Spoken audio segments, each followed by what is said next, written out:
country built from conquest, survival, memory, and one of the deepest human stories in the Americas. But where do the Mexican people actually come from? Are they mainly descendants of the Aztecs? Are they mostly Spanish? Or is the genetic story far more complicated, shaped by Ice Age hunters, ancient farmers, great Mesoamerican civilizations, colonial violence, African arrivals, and centuries of mixing? Scientists have been wrestling with this question for decades. And now, ancient DNA is finally giving us answers. Some of them are genuinely surprising. In this video, we're going to trace the genetic story of the Mexican people. From the first humans who entered the region after the Ice Age, through the rise of maize farmers and ancient cities, to what modern DNA reveals about Mexican identity today. Today, Mexico is home to around 130 million people, making it one of the most populous countries in the world. But the Mexican story doesn't stop at the border. In the United States alone, roughly 40 million people identify as being of Mexican origin. That's not a small detail. It means Mexican ancestry has become one of the major human stories of North America. And geography explains why this ancestry is so layered. Mexico sits between two worlds. To the north are the deserts, plateaus, and mountains that connect it to the American Southwest. To the south are the tropical forests and lowlands that connect it to Central America. In the middle are high valleys, volcanic ranges, and fertile basins where civilizations like Teotihuacan, the Maya, the Zapotecs, the Mixtecs, and the Mexica rose. This geography turned Mexico into a bridge. People moved through it, settled in it, adapted to it, and sometimes became isolated inside it. Here's what's interesting. Some genetic traits studied in Mexican and Latin American populations are tied to health, including variants linked to type 2 diabetes risk. One famous example involved a gene called SLC16A11. We'll come back to that later because it shows something important. Mexican DNA isn't just a record of ancestry. It's also a record of adaptation, survival, and population history. Before we get to the DNA, language gives us the first clue. Most Mexicans today speak Spanish, an Indo-European language brought by colonization. But underneath that colonial layer, Mexico contains one of the richest indigenous language landscapes in the world. Nahuatl belongs to the Uto-Aztecan family, which connects central Mexico to indigenous languages far to the north, including languages of the American Southwest. Mayan languages connect southern Mexico with Guatemala and Belize. Otomanguean languages, including Zapotec and Mixtec, go deep into the history of Oaxaca and central Mexico. And this is where it gets surprising. Mexico isn't one ancient people with one ancient language. It's a whole continent of histories compressed into one country. But before we get to the DNA, we need to go back much further to the people who were here first. The first deep layer of Mexican ancestry begins after the last Ice Age, with hunter-gatherers whose ancestors came from northeastern Asia through Beringia, the land and Ice Age world that once connected Siberia and Alaska. These early peoples spread southward through the Americas thousands of years before cities, pyramids, or maize fields existed. In Mexico, one of the most powerful windows into this era comes from Hoyo Negro, an underwater cave system in the Yucatan Peninsula. There, divers discovered the remains of a teenage girl known as Nile, who lived around 12,000 to 13,000 years ago. Her skeleton surprised scientists. Her skull shape looked different from many later Native American populations, but her mitochondrial DNA belonged to a Native American lineage. In plain language, her body showed variation, but her ancestry connected her to the same broad founding population as later indigenous Americans. That matters. It means the earliest people of Mexico weren't replaced by some totally separate population. They changed over time. They adapted. They spread into deserts, mountains, coastlines, and forests. Then came the farmer wave. But in Mexico, this wasn't an Anatolian farmer wave like in Europe. It was local and revolutionary. Around 9,000 years ago, people in southern Mexico began domesticating teosini, the wild ancestor of maize. Over generations, They transformed a small grass into corn, one of the most important crops in human history. With maize came villages, storage, trade, ritual life, and eventually cities. This farming wave didn't erase the hunter-gatherers. It built on them. It created a layered population, a genetic mosaic shaped by food, climate, and settlement. And then, instead of Yamna-style Bronze Age steppe migration, Mexico saw its own later movements. Uto-Aztecan speakers moved across northern and central regions. Maya communities expanded and diversified. Otomanguean groups developed deep regional roots.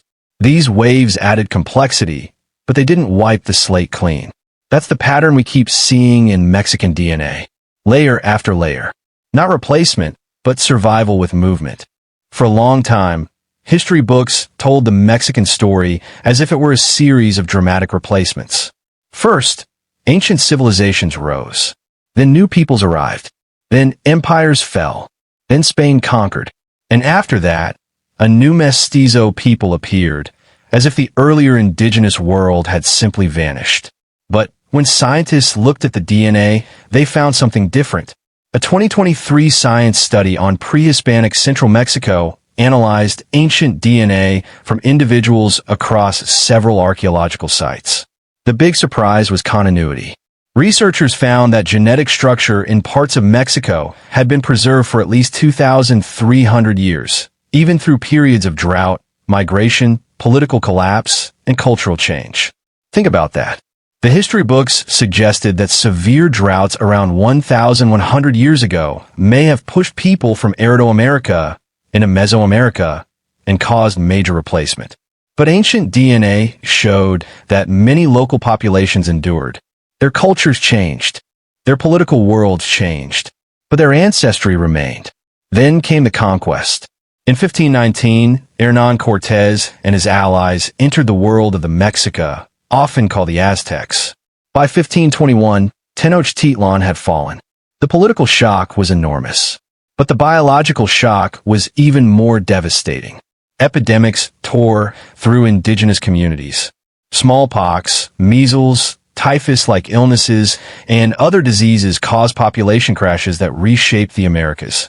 Ancient DNA has even helped investigate one of the darkest mysteries of colonial Mexico, the Cocolitli epidemic of 1545 to 1550. Researchers from the Max Planck Institute, Harvard, and Mexico's National Institute of Anthropology and History identified DNA from Salmonella enterica paratyphi, C, in victims buried at Tepozcayuliucunda in Oaxaca.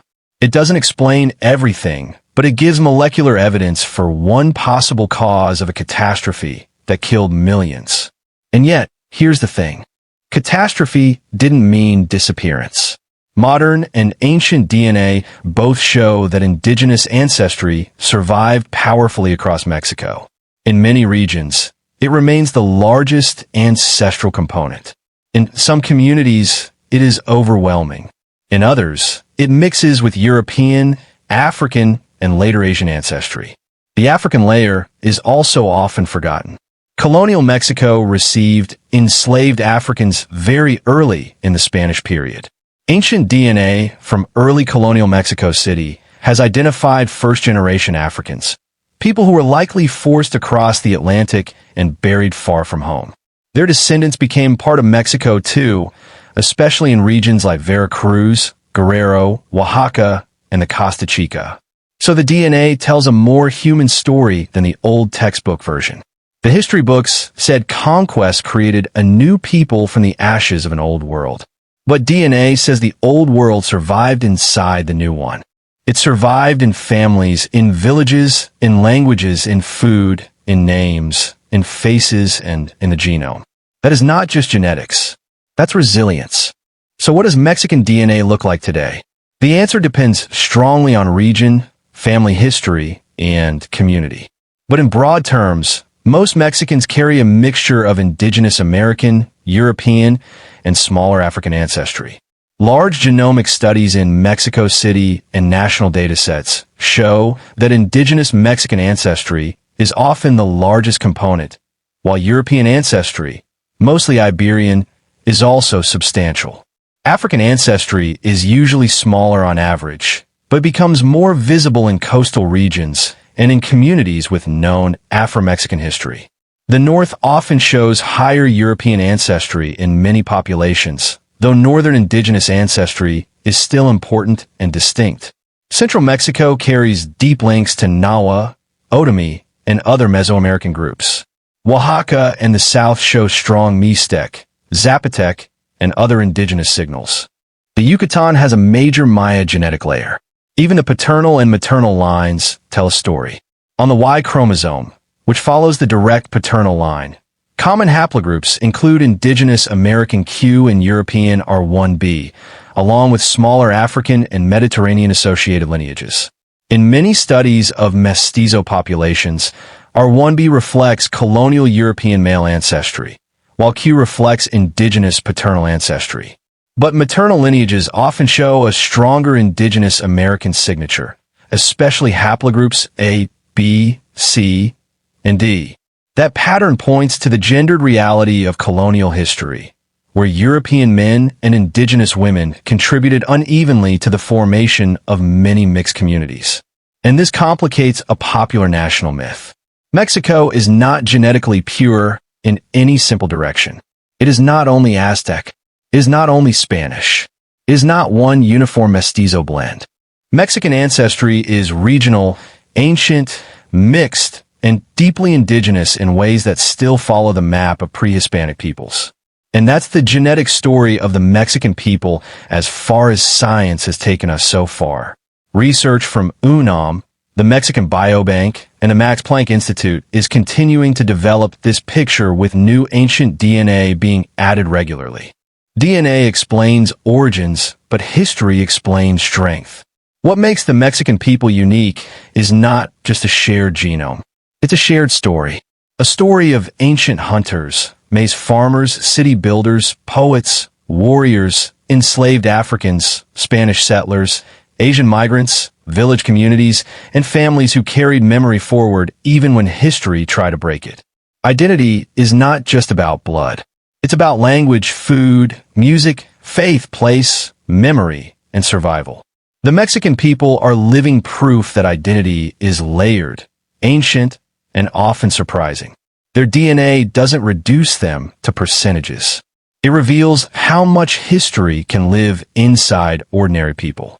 Have you ever taken a DNA test and found indigenous Mexican, Spanish, African, or unexpected ancestry in your results? And if you have Mexican roots, which region does your family come from? Share your stories. We'd love to hear them. If you enjoyed this video, please give it a like. It genuinely helps this channel reach more people who love ancient DNA and human history. Subscribe for more stories about the origins of peoples around the world.